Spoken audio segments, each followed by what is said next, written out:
नमस्कार दोस्तों। आज एक अलग टॉपिक पे हम लोग डिस्कशन करते हैं और देखते हैं कि इसमें क्या है। इस विषय पे बात करने से पूर्व संक्षिप्त में मैं कुछ बता देना चाहता हूँ। ये जो केस डिसाइड हुआ है ये मुख्य रूप से इंडियन पीनल कोड की धारा 308 पे निर्भर करता है। इस पूरे मुकदमे में ट्रायल चला, मेडिकल एविडेंस आया, बयान, एफआईआर सब कुछ हुआ और आरोपियों को 3 वर्ष की सज़ा सुनाई गई है। तो क्या आधार रहा, क्या मुख्य बातें रही, इन सबको हम ध्यान रखते हुए इसको डिस्कस करते हैं। ये साधारण नॉलेज योग्य वीडियो है। तो पहले एफआईआर को देखिए, जो रेड किया हुआ स्क्रीन पे आपको दिखाई दे रहा है। इस एफआईआर को देखिए। इसमें वादनी मुकदमा मुन्नी देवी हैं, जो 18/4/23 को थाना अध्यक्ष को ये देती हैं तहरीर, जिसमें ये बताती हैं मेरे जेठ राजेंद्र प्रसाद के लड़के शिव बली उर्फ छोटू को भूत प्रेत हो गया था। एफआईआर को पढ़ देता हूँ जिससे आपको समझने में सहूलियत रहेगी। छोटू की माँ मुन्नी देवी ने उनका भी नाम मुन्नी देवी है और तहरीर देने वाली भी का भी नाम मुन्नी देवी है, इसलिए कंफ्यूज नहीं होना है। ये छोटू एक्यूज्ड की मम्मी है। 500 रुपये मेरे पति को दी, पति यानी जो चुटैल है श्यामबली, और 1 हफ्ता से पीछे पड़ी थी कि सोखैती कर दो। सोखैतु इट मीन्स झाड़ू, भूत भगाने वाला कार्य कर दो जिससे ठीक हो जाए। छोटू चरित्र से ठीक नहीं है, इसी वजह से शिवबली उर्फ छोटू अपनी माँ को मारता पीटता है। मेरे पति ने 3-4 दिन पहले छोटू को समझाया था कि गलत काम करना छोड़ दो। इसी बात पर छोटू व उसके घर वाले मेरे पति से नाराज थे। इसी नाराजगी की वजह से छोटू ने अपने पिता राजेंद्र व भाई विष्णु को सूरत से फ़ोन करके बुलाया। देखिए, जो छोटू है उसके पापा राजेंद्र और उसका एक भाई सूरत रहता है, उनको बुलाया। 17/4/3 को राजेंद्र और विष्णु आए और मेरे पति को ढूंढने लगे। 18 तारीख को करीब 1 बजे मेरे पति, दिन समय 1 बजे, शिवबली अपने हाथ में लाठी डंडा टंगारी लेकर गंदी गंदी गालियां देते हुए मेरे पति को दरवाजे पर आए और मारने लगे, जिससे मेरे पति के मुंह, सिर, मुंह तथा शरीर के अन्य जगह काफ़ी चोटें आईं। गंभीर चोट लगने के कारण मेरे पति बेहोश होकर गिर पड़े। मेरे व मेरे लड़के प्रदीप के शोर करने पर गांव के ही धनई उर्फ गिरीश, रामाशंकर आदि तमाम लोग आ गए और बीच बचाव किए। बेहोशी हालत में मेरे पति श्यामलाल को मेरा लड़का, अब देखिए ये पूरा तहरीर लिखा गया है, वो किसी नॉन प्रैक्टिशनर लॉयर या कोई कम लॉ के जानकार द्वारा लिख करके दिया गया होगा या कंसल्ट करके बताया होगा।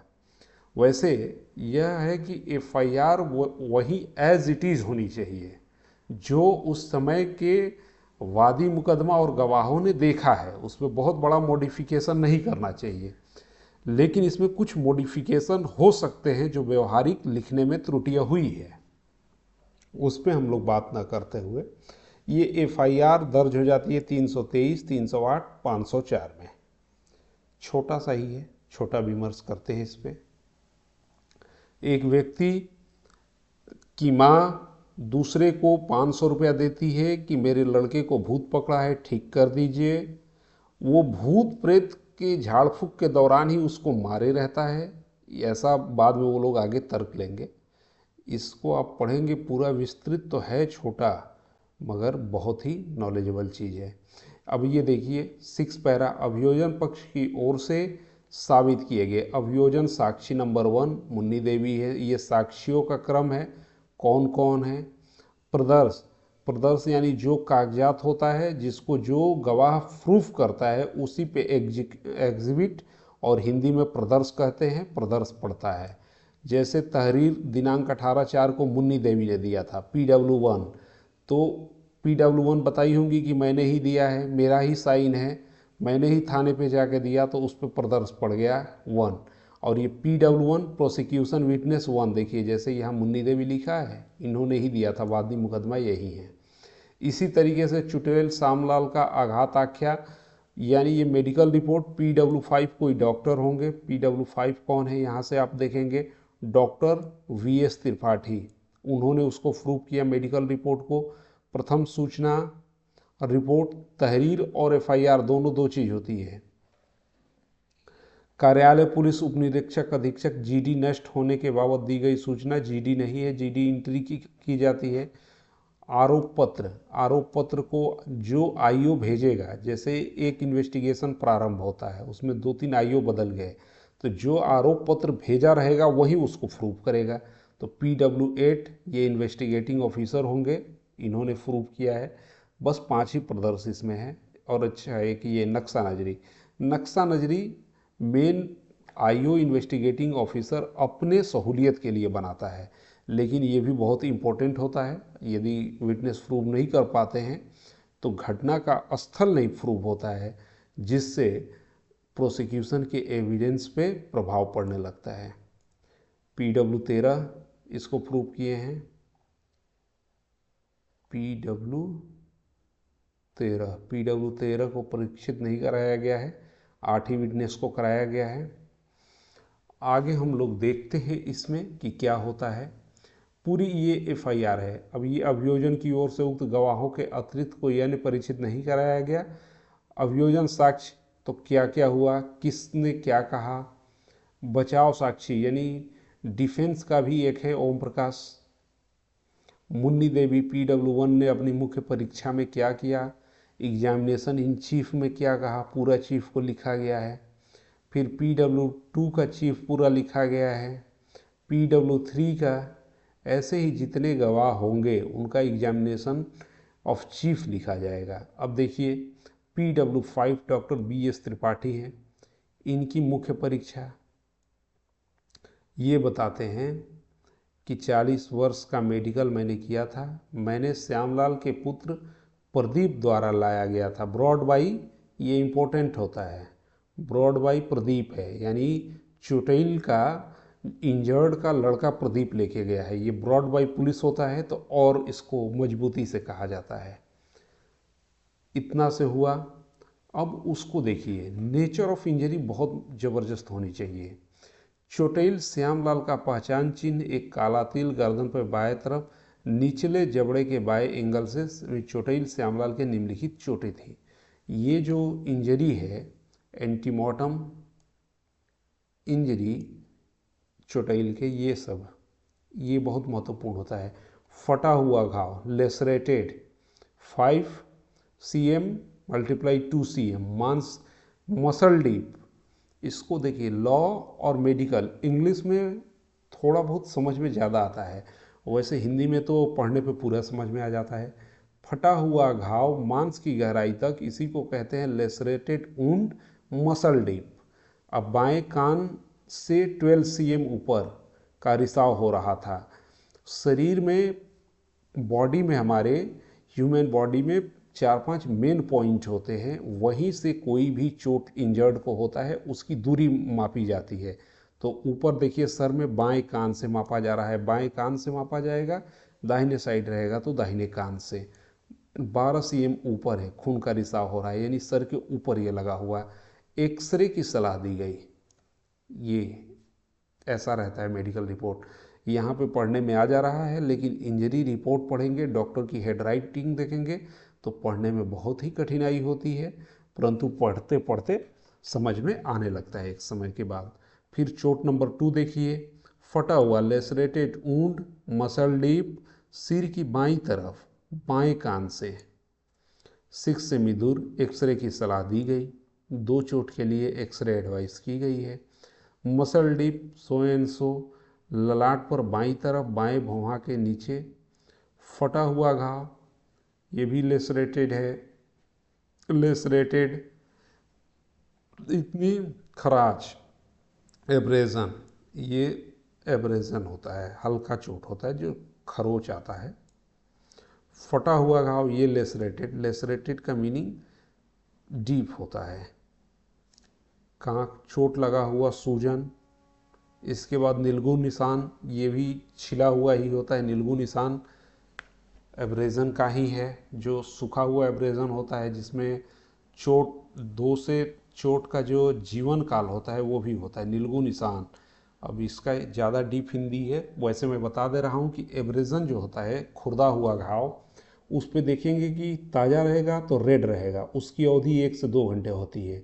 2 घंटे के बाद WBC हमारे शरीर का एक्टिव होता है तो उसको सुखाने लगता है, और उसके ऊपर जब जाता है तो वो काला होने लगता है।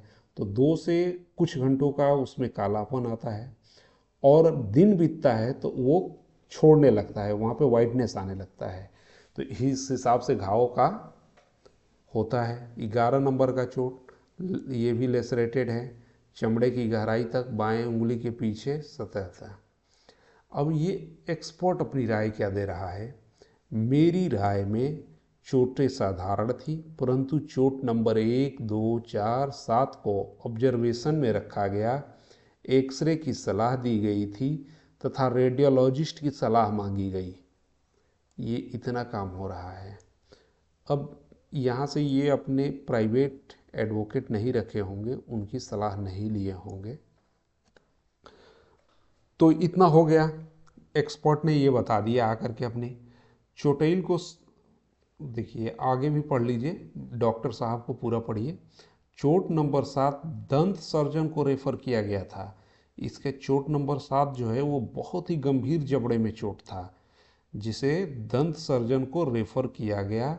उसकी सलाह तथा उपचार के लिए ये गया था, दंत चिकित्सक के पास ये गया था, मेडिकल कराया, इलाज भी कराया, परंतु वो सारे दस्तावेज इन्वेस्टिगेटिंग ऑफिसर को नहीं दिया, या इन्वेस्टिगेटिंग ऑफिसर ने नहीं लिया, जो कोर्ट के समक्ष नहीं आ पाया। और दूसरा क्या होता है, यदि प्राइवेट काउंसिल इनका होता तो वो कोर्ट में सारा प्रस्तुत कर दिया होता, लेकिन नहीं हुआ। आगे इसी में लिखा हुआ है कि नहीं हुआ था। उपरोक्त सभी चोटें ताजी थी तथा किसी कुंदा आले द्वारा पहुंचाई गई थी। ये डॉक्टर साहब कह रहे हैं कि कुंदा आले द्वारा पहुंचाई गई थी, लेकिन मूल तहरीर जब मैंने पढ़ा तो आपको पता चला होगा, और उनके एग्जामिनेशन ऑफ चीफ में लाठी डंडा और टंगारी से चोट पहुंचाई गई। टंगारी शार्प वुंड वेपन होता है, वो वेपन के भी नेचर होते हैं। आला कुंदा से कैसा घाव पहुंचेगा, लाठी से कैसा, शार्प वुंड ब्लेड से कैसा, चाकू से कैसा, ये मेडिकल जीरिस्प्रूडेंस जानना होगा। और क्रिमिनल की प्रैक्टिस यदि आप करना चाहते हैं, और मेडिकल जीरिस्प्रूडेंस पे या फॉरेंसिक्स करके कुछ हो रहा है इस समय, medical jurisprudence and forensic medicine and toxicology करके इसको जाना जाता है।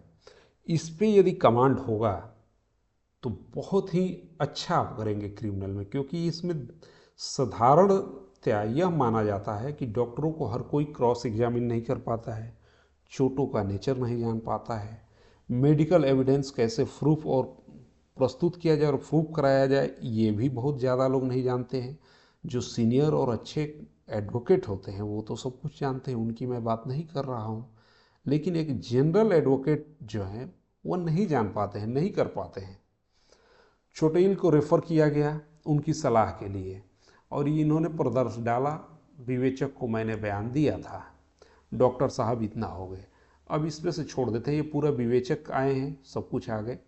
ज़्यादा समय न लेते हुए आप लोगों को मेन पॉइंट पे ले चलता हूँ। उसको पहले से मैं एक बार पढ़कर हाईलाइट किया हूँ। अब बहस अभियोजन पक्ष, अभियोजन पक्ष बहस क्या कर रहा है, वो सब कुछ तो हो गया, लेकिन अभियोजन यानी जो वादनी मुकदमा है, जो घायल व्यक्ति है, उसके तरफ से क्या किया जा रहा है, तो वो कहेंगे कि हमने इसको प्रूफ कर दिया, ऐसे हुआ, इन्होंने बयान दिया, से केस प्रूफ हो रहा है। इस पे ज़्यादा न ध्यान देकर हम लोग बचाव पक्ष पे ध्यान देते हैं, यानी एक्यूज्ड की तरफ से बचाव पक्ष क्या तर्क ले रहा है कि करीब 1 बजे अभियुक्त द्वारा लाठी टंगारी से मारपीट, गाली गलौज की गई। यह भी तर्क किया गया कि अभियोजन कथन के अनुसार उक्त घटना के चतुर्थ साक्षी मुन्नी देवी, रामाशंकर, ये लोग दिखाए जिससे नाराज था, इसी कारण अपने पिता भाई से मिलकर श्यामलाल के साथ मारपीट व गाली गलौज की गई। अभियोजन के कथन के अनुसार 12 चोटें आई, जिसमें 7 चोटें साधारण, 4 चोटें निगरानी रखी गई और संदर्भित की गई। बचाव पक्ष के विद्वान तर्क दिया, चुटैल द्वारा अपने साक्ष्य के कथन किया गया तथित घटित। बचाव पक्ष के शोर शराबा, मेन डॉक्टर वाले पे आना मैं चाह रहा हूँ। ये बचाव पक्ष के भी जो तर्क दिए गए इसको पढ़िए, मेन यही है, बचाव पक्ष का ही तर्क है किस तरह से बचाया जाएगा एक्यूज्ड को। और प्रोसिक्यूशन के तरफ से तो ज़्यादा कुछ पुलिस ही कर देती है। बचाव पक्ष के विद्वान अधिवक्ता ये जो भी तर्क दिए हुए हैं, अतः अभियोजन संदेह से परे साबित करने में असफल रहा, ये उन्होंने अपने कंक्लूडिंग रिमार्क में कहा है।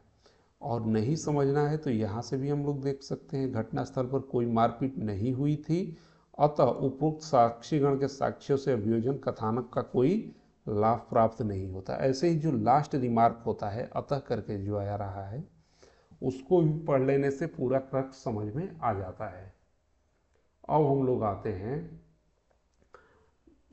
मेन मेडिकल पे। देखिए पैरा नंबर 36 पे, चिकित्सक प्रपत्र 2 को PW5 डॉक्टर BS त्रिपाठी द्वारा साबित किया गया, जो ऊपर जिनका मैंने पढ़ रहा था बयान।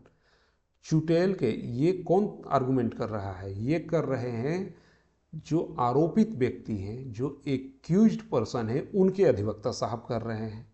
वो अपने मौकिल को बचाने के लिए कैसा तर्कों का सहारा ले रहे हैं, किस प्रकार के, उसको आप देखिए। चुटैल के चिकित्सीय प्रपत्र में 11 चोटें दर्शाई गई हैं, जिसमें से 7 चोटें साधारण प्रकृति की हैं तथा 4 चोटें जेरे निगरानी रखी गई व एक्सरे की सलाह दी गई। चुटैल के जबड़े में आई चोटों को विशेषज्ञ अभिमत के लिए दंत चिकित्सक को संदर्भित किया गया। अभियोजन द्वारा चुटैल को आई चोटों से संबंधित कोई भी एक्सरे अथवा दंत चिकित्सक की आख्या साबित नहीं की गई है, जबकि उसके 7 दांत टूटे हुए थे। उपरोक्त परिस्थितियों में स्पष्ट होता है कि चुटैल श्यामलाल को सबसे आई चोटें साधारण प्रकृति की थी। यदि चोट साधारण है और गंभीर है तो ये सब अलग अलग परिणाम का होगा। यदि गंभीर चोटें होंगी तो 324 में चला जाएगा, साधारण है तो 323 में रहेगी। बचाव पक्ष के विद्वान अधिवक्ता द्वारा तर्क दिया गया कि धारा 308 का अपराध तभी बनता है जब कोई कार्य ऐसे आशय या ज्ञान और ऐसी परिस्थिति में किया गया हो, यदि उस कार्य से मृत्यु हो जाती तो हत्या के कोटि में न आने वाले आपराधिक मानववध का अपराध होता है। प्रस्तुत मामले में चुटैल को आए युक्त साबित नहीं होता है। देखिए 308 में अटेम्प्ट है, attempt culpable homicide not amounting to murder का, उसी के बारे में तो अब 308 को देखना जरूरी है कि क्या है। उन्होंने कहा कि ये साधारण चोट है इसलिए 308 में नहीं आएगा। क्या 308 में भी ऐसी कोई बात लिखी गई है कि साधारण चोट होगी तो 3 वर्ष की सज़ा होगी, गंभीर चोट होगी तो 7 वर्षों की सज़ा होगी? इसके लिए हमें 308 धारा को देखना होगा। 308 को इसी में विद्वान न्यायाधीश ने रेफरेंस दिया है, उसमें हम लोग चलते हैं। तो उन्होंने क्या क्या तर्क लिया कि दंत चिकित्सक का कोई नहीं है कुछ भी, और जो एक्सरे एडवाइस की गई थी तो एक्सरे रिपोर्ट भी नहीं है। वो ज़रूर एक्सरे कराया होगा लेकिन प्रस्तुत नहीं किया, इन्वेस्टिगेटिंग ऑफिसर ने भी नहीं लिया, और किसको पड़ी है कि लेकर के इस मुकदमे को आगे बढ़ाए, यदि आप अपना प्राइवेट एडवोकेट नहीं रखते हैं। अतः चुटैल श्यामलाल के जो हाईलाइट है उसी को मैं पढ़ रहा हूँ। चिकित्सीय प्रपत्र प्रदर्श क 2 के अनुसार उसे 11 चोटें आई, जिसमें से 7 साधारण प्रकृति की थी व अन्य चोटें एक्सरे व दंत चिकित्सक की गई थी। अभियोजन द्वारा चुटैल से संबंधित कोई एक्सरे अथवा दंत चिकित्सकीय आख्या साबित नहीं की गई। उन्होंने नहीं प्रस्तुत किया तो नहीं की गई। कुंदा आला से तात्पर्य है तीव्र धारदार वाले वस्तु के अलावा कोई भी अन्य चीज। डॉक्टर साहब ने अपने अभिमत में कहा था, अपने कंक्लूडिंग रिमार्क में कहा था, कथन किया गया है कि फटा हुआ घाव कुंदालय द्वारा पहुंचाया हुआ हार्ड एंड ब्लंट ऑब्जेक्ट से होता है। कुंदालय से तात्पर्य होता है तीव्र धारदार। अब देखिए ऊपर एफआईआर में आ रहा है कि एक कटारी लिया हुआ था। कटारी क्या होता है? शार्प वुंड वेपन होता है, तीव्र धारदार हथियार होता है। और बयानवादी गवाह सब कह रहे हैं चुटेल कि हमें कटारी से मारा गया था, परंतु डॉक्टर ने कहा कि जितनी भी चोटें हैं वो हार्ड एंड ब्लंट ऑब्जेक्ट की हैं, इसमें कोई शार्प वुंड वेपन नहीं यूज किया गया है। तो कहीं ना कहीं विरोधाभास उत्पन्न हो रहा है। ऐसे विरोधाभासों का लाभ आप एक क्यूज्ड के एडवोकेट हैं तो कैसे लेंगे, और यदि वादी मुकदमा के एडवोकेट हैं तो कैसे उससे होने वाली हानि को रोकेंगे। यही मेन टेक्निकल पॉइंट आया है अभी इसमें सामने आपके। तो देखिए शार्प वुंड का तर्क क्या हो जाएगा, इसमें नहीं आया है लेकिन मैं आपको बता दे रहा हूँ। शार्प वुंड जो है वो दो तरीके से यूज हो सकता है। कटारी, एक तो उसका सामने वाला होता है जिससे पेड़ पौधे काटे जाते हैं, वो शार्प वुंड हो गया। यदि उसी को पीछे की तरफ मोड़ देंगे तो वो कुंदालय हो जाएगा। तो यदि आप प्रोसिक्यूशन के तरफ हैं, यानी वादी मुकदमा इंजर्ड के तरफ, तो आप कह देंगे कि हो सकता है पलट के मार दिया हो, और एक्यूज्ड कहेगा नहीं कटा है नहीं, इसका मतलब कि कटारी था नहीं, सब कुछ झूठ बोला जा रहा है। इसी तरह के आर्गुमेंट लिए जाते हैं, मुझसे बेहतर भी आप ले सकते हैं। अब ये श्यामलाल जो हैं इंजर्ड, इन्होंने कहा है कि मेरे 7 दांत दाहिने साइड का टूट गया था। दांत टूटने के संबंध में कोई भी चिकित्सीय प्रपत्र साबित नहीं किया गया। दांत टूटा भाई तो गए होंगे आप, दर्द हुआ होगा, डॉक्टर को दिखाए होंगे, डॉक्टर एक्सरे किया होगा कि दांत अंदर तक टूटे हैं, अंदर टूटा है या पूरा निकल गया है, कैसे क्या हुआ है, सब होता है। या ऐसे मेडिसिन लेकर खा लिए होंगे तो कोई बात ही नहीं, वैसे होना तो यही चाहिए, लेकिन साबित नहीं हुआ, डॉक्यूमेंट नहीं आया। अतः अभियोजन, ये जज साहब का रिमार्क है, युक्त संदेह से परे साबित करने में सफल रहा है कि चुटैल के शरीर पर 11 चोटें थी, जिसमें 7 साधारण प्रकृति की थी। अभियोजन अन्य 4 चोटों के प्रकृति के संबंध में कोई भी साक्ष्य देने में असफल रहा है। 7 तो स्पष्ट हो गया था कि साधारण चोटें हैं, और 4 ऑब्जर्वेशन में रखी गई थी, एक्सरे एडवाइस किया गया था, तो वो लाया ही नहीं होगा। लाया नहीं होगा तो सप्लीमेंट्री रिपोर्ट नहीं बनी होगी। सप्लीमेंट्री रिपोर्ट नहीं बनी तो वो चारों चोटें तो ऐसे गायब हो गई कि साधारण थी या ग्रेवियस नेचर की चोटें थी। यदि फिर मैं दोहरा रहा हूँ कि ये अधिवक्ता होते, फी लिए होते, तो वो सजेस्ट करते कि सप्लीमेंट्री मेडिकल बनवाना इसमें ज़रूरी है कि उन चोटों का नेचर क्या था, एक्सरे में जो चोट आई है, फ्रैक्चर आया है, क्या आया है एक्सरे में, उसके आधार पर सप्लीमेंट्री बन गया होता। तो इसमें हो सकता है कि इन्वेस्टिगेशन में और धारा बढ़ गई होती, लेकिन ऐसा नहीं किया गया। बस एफआईआर लिखवा देने से नहीं किसी को ज़्यादा सजा हो जाएगा। फिर आगे बढ़ते हम लोग। उपरोक्त साक्षी द्वारा प्रति परीक्षा में यह भी कथन किया गया है कि घटना के समय में अपने दरवाजे पर थी और कोई वहाँ उपस्थित नहीं था। ये की है मुन्नी देवी, उनकी जो पत्नी है, घटना देख रही थी। लेकिन यदि वहाँ कोई उपस्थित नहीं था तो 2 गवाह और आ गए हैं जिन्होंने बताया कि घटना देखा है, उससे और उसका विरोधाभास हो रहा है। छोटी छोटी बारीकियों पे ध्यान देना होता है, इसीलिए कहा जाता है art of cross examination. Art of cross examination समय के साथ सीख सकते हैं, या अच्छे लेखकों की पुस्तकों को पढ़कर भी सीख सकते हैं, न्यायालयों में देखकर सीख सकते हैं। मेरा मानना है कि बुक को पढ़िए और प्रैक्टिस में आकर प्रैक्टिकल देखिए, तेजी से सीखेंगे। मुन्नी देवी के अनुसार चुटेल श्यामलाल के साथ मारपीट अभियुक्तगण सो एन सो द्वारा राड और टंगारी से की गई थी। विरोधाभास हो रहा है ना, टंगारी, लेकिन ये नहीं आ रहा है कि टंगारी के आगे वाले भाग से मारा या पीछे वाले भाग से। अब ऐसे ही यदि इस तरह के व्यवस्थाओं को आप पढ़ेंगे, ध्यान से बारीकियों पे ध्यान देंगे, मैं आपका ध्यान आकृष्ट करवा दे रहा हूँ कि किस पे ध्यान देकर पढ़िए। ऐसे पढ़ेंगे तो कहानी जैसा पढ़ते चले जाएंगे, समझ में नहीं आएगा। मेन पॉइंट क्या है उस पर मैं ध्यान दिला दे रहा हूँ।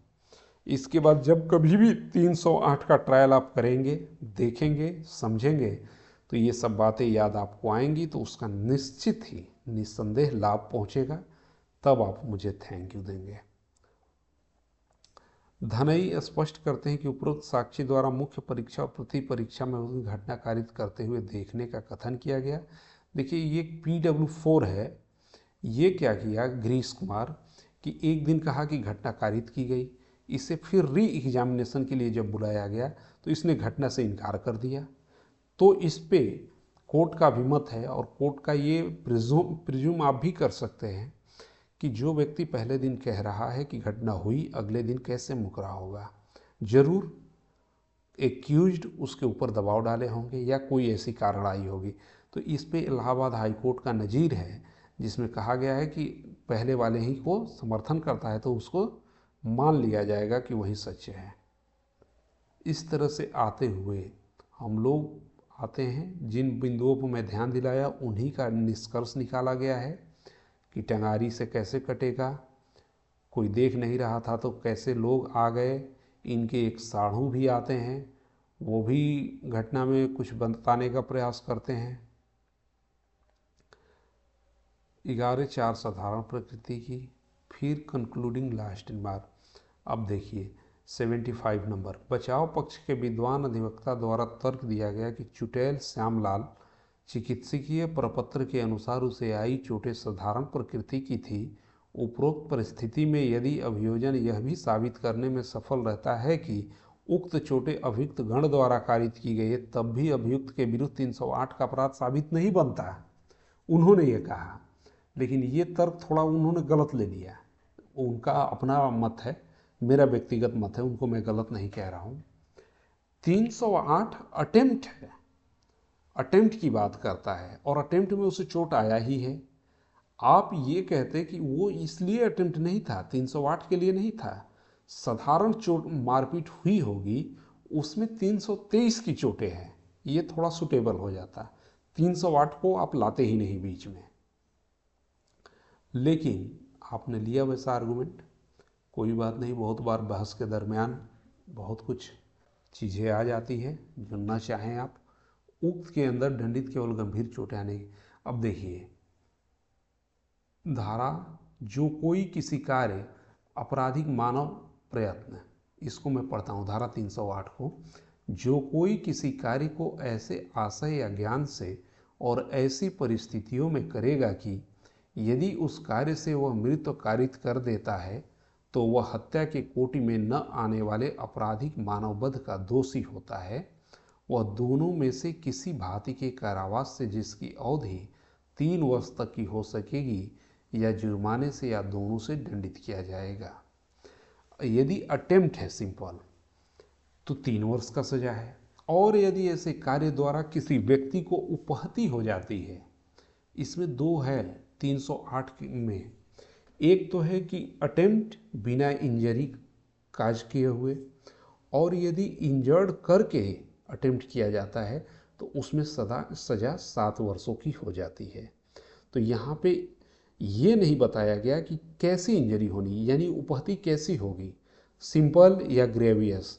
उसको चोटें आई हैं, सिंपल हैं, कोई बात नहीं, लेकिन इंजरी हुई है तो वो 7 साल के सजा वाले ग्राफ में आता है, यानी सेकेंड पार्ट में आता है। 308 के सेकेंड पार्ट में उसका अपराध आता है इस केस में। ऐसे दंडित केवल गंभीर चोटें आने की स्थिति में किया जाएगा, उन्होंने तर्क दिया है, लेकिन ऐसा नहीं होगा, 308 में ही आएगा। 308 की बनी और 323 की बनी, लेकिन अब हम लोग जल्दी से देख लेते हैं। 504 की कोई अपराध नहीं बना।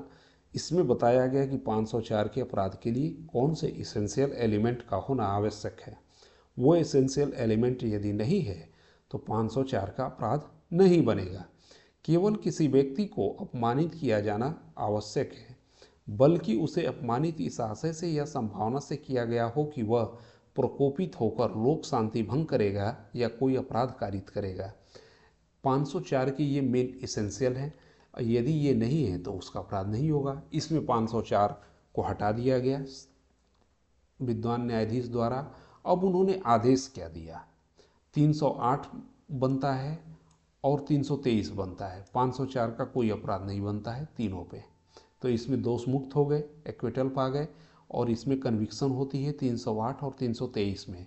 तो 308 में जो अपराध उन लोगों ने किया, वो सेकेंड पार्ट में था 7 साल की सज़ा, और 323 में 2 या 3 साल की इसमें भी सज़ा है। 323 में आप देख लेंगे बुक से, अभी मुझे याद नहीं आ रहा है। अभियुक्त राजेंद्र विष्णु सो एन सो को धारा 308 323 के अपराध के लिए दोष सिद्ध किया जाता है। अभियुक्त राजेंद्र विष्णु को अपराध मुक्त किया जाता है। फिर सजा के बिंदु पे सुना जा रहा है। अब देखिए, सजा की बिंदु पे सुनवाई होती है, बहुत ही इम्पोर्टेंट है ये। यहाँ भी आपको लाभ मिल सकता है यदि ऊपर नहीं लाभ ले पाए तो। अभियुक्त गण इनको इनको न्यायिक अभिरक्षा में उपस्थित है, यानी ये कस्टडी में ले लिए गए जब सजा सुनाया गया तो, इनको कन्विक्ट किया गया तो। अभियुक्त गण की ओर से विद्वान अधिवक्ता तथा अभियोजन पक्ष की ओर से स्टैंडिंग काउंसिल को सुना गया। तो एक्यूज्ड के जो है अधिवक्ता, उन्होंने क्या कहा कि अभियुक्त राजेंद्र प्रसाद चुटेल श्यामलाल के भाई हैं, यानी दोनों ये भाई हैं, सगे भाई हैं। अभियुक्त राजेंद्र प्रसाद की 2 अविवाहित पुत्रियां हैं, इसके ऊपर जिम्मेदारी भी है। 2 अविवाहित पुत्रियां हैं। अभियुक्त विष्णु प्रसाद और शिवबली उर्फ छोटी का भी विवाह नहीं हुआ है। अब देखिए, ऐसे नहीं कन्विक्शन हो जाता है कि 7 वर्ष है तो 7 ही वर्ष सजा दी जाएगी। इस पॉइंट को आप नोट करिए कि किस तरह से कहा जा रहा है। उनका सामाजिक और हर चीज़ को ध्यान में रखा जाएगा सजा के बिंदु पे। जब आप क्रिमिनोलॉजी पढ़े होंगे तो उसमें एक पनिशमेंट का ही चैप्टर है पूरा, उसमें ही आता है ये सब। शिवबलू और का भी विवाह नहीं हुआ है, उनका कोई पूर्व आपराधिक इतिहास भी नहीं है, फर्स्ट टाइमर हैं ये लोग। यह भी तर्क दिया गया कि चुटेल श्यामलाल को आई चोटें साधारण प्रकृति की है और प्रस्तुत मामला 2014 से न्यायालय में लंबित है। अभियुक्त गण द्वारा दौरान विचारण जमानत का दुरुपयोग नहीं किया गया है, यानी उनका कंडक्ट गुड रहा, धमकी नहीं दिए, साक्ष्य को प्रभावित नहीं किए, न्यायालय में उपस्थित हुए। इसका लाभ देखिएगा क्या मिलेगा। प्रस्तुत सत्र परीक्षण में 14 से न्यायालय में लंबित रहने के कारण अभियुक्त को मानसिक और आर्थिक क्षति हुई है, इसको भी न्यायालय ध्यान में रखे, अतः उन्हें कम से कम दंड दिया जाए। ये आरोपियों के अधिवक्ता ने तर्क लिया। अभियोजन पक्ष की ओर से टंगारी से मारपीट की गई, उपरोक्त मारपीट में चुटेल को 11 चोटें आई और तो अधिक से अधिक दंड दिया जाए, ये सरकारी वकील साहब कहे होंगे। प्रस्तुत प्रकरण में यह साबित हो चुका है कि इन लोगों ने चुटेल श्यामलाल के साथ टंगारी से मारपीट की।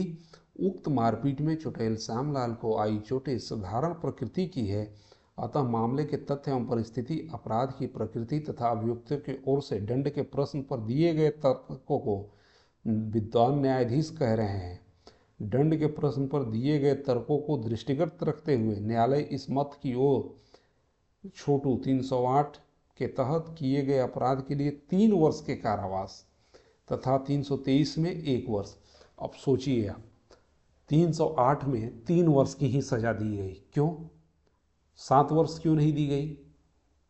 ये 3 वर्ष और इतने आर्गुमेंट, इन लोगों का कंडक्ट जो जमानत पाने के बाद दुरुपयोग नहीं किए से 4 वर्ष का लाभ हो गया। आप सोच कर देखिए कि 3 ही वर्ष जेल जाएंगे। और इस पर एक बात बता देता हूँ, 4 वर्ष का छूट उन्हें मिल जा रहा है एक तरह से, साधारण भाषा में, लीगल टर्मिनोलॉजी में नहीं। यदि वो कुछ गलत किए होते, उपस्थित नहीं हुए होते, उनका कंडक्ट खराब होता तो 7 वर्ष का सज़ा होता। 7 वर्ष का यदि सज़ा होता तो उन्हें सेम डे बेल नहीं मिलता। ये 3 वर्ष की सज़ा हो गई, जिस दिन सज़ा दी गई उसी दिन उन्हें जमानत मिल गया, यानी जेल जाने की भी ज़रूरत नहीं पड़ी। पहले से जमानत पे थे, वो घर चले जाएंगे। 2 महीने के अंदर या कुछ समय मिलता है, उसमें अपील करेंगे। अपील पेंडिंग रहेगी 20 साल तक, जितना पेंडिंग करवा लीजिए हाई कोर्ट में या जैसे करवा लीजिए, अपील जल्द पुटअप ही नहीं हो पाएगी। तब तक वो बाहर ही रहेंगे और अपना जो साधारण काम है उसको कर लेंगे। अप्रैल में भी यही सब तर्क लेंगे, तब हो जाएगा कि विवाह हो गए हैं, छोटे बच्चे हैं, उनका भी जीवन देखभाल करना है, तो कुछ न कुछ हाई कोर्ट के अधिवक्ता इसमें विसंगति भी ढूंढ लेंगे, उस पर भी तर्क करेंगे। हो सकता है कि वहाँ से एक्विटल मिल जाए। तो यही सब मेन बातें होती है। एक्यूज्ड के तरफ से तीनों विद्वान अधिवक्ता बहुत ही अच्छे अधिवक्ता थे जो उन्हें सही सलाह दिए, और एक्यूज ने भी माना उस सबको, जिस वजह से उन्हें 4 वर्ष तक का फायदा हुआ, 3 ही वर्ष का सजा हुआ। इसकी बात तब उन्हें पता लगेगी जब उन्हें जेल में बिताना पड़ेगा, तो हर एक दिन 1 वर्ष के समान हो जाता है जेल में। मित्रों, इसको पढ़िए, सीखिए, समझिए। इससे आपकी आपकी ज्ञान में वृद्धि होगी, सोचने की और करने की प्रेरणा भी मिलेगी। तब तक के लिए नमस्कार। इसी तरह के वीडियो मैं बनाता रहूँगा। आप लोग चैनल को लाइक और सब्सक्राइब भी करते रहें। Thank you very much.